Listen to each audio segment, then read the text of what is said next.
Les touristes font leur retour à Chypre cet été après 2 ans de pandémie. Dans la populaire station balnéaire d'Ayia Napa, la fête a repris ses droits. Seule ombre au tableau, les touristes russes ne sont pas de la partie, privés de vol direct suite aux sanctions imposées par l'Union européenne après l'invasion de l'Ukraine. Personne n'était préparé à cet énorme changement.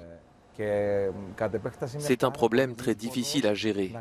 Mais d'une manière ou d'une autre, nous n'avons pas le choix et nous essayons d'y faire face, de trouver des solutions. Nous avons quelque peu limité les dégâts, mais il est impossible de remplacer ce nombre énorme de clients. Les Russes sont habituellement très friands des plages chypriotes situées à seulement 4 heures d'avion de Moscou.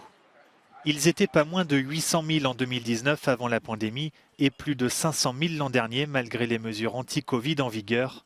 Ils seront bien moins nombreux cette année. Les Russes et les Ukrainiens représentaient 25 à 30% de nos clients. Ils sont aujourd'hui peu nombreux. Heureusement que notre hôtel a toujours eu une bonne réputation et que nous avons toujours accueilli des touristes venant aussi d'Europe centrale comme des Suisses, des Allemands, des Autrichiens mais aussi des Anglais. Autre mauvaise nouvelle pour les hôteliers chypriotes, la flambée des prix de l'électricité, alors que les climatiseurs tournent à plein régime en été, avec des températures dépassant régulièrement les 35 degrés. L'électricité est devenue le deuxième coût le plus élevé après les salaires. Il y a des hôtels qui m'ont envoyé leurs factures et on leur demande de payer pour un mois seulement entre 100 000 et 150 000 euros.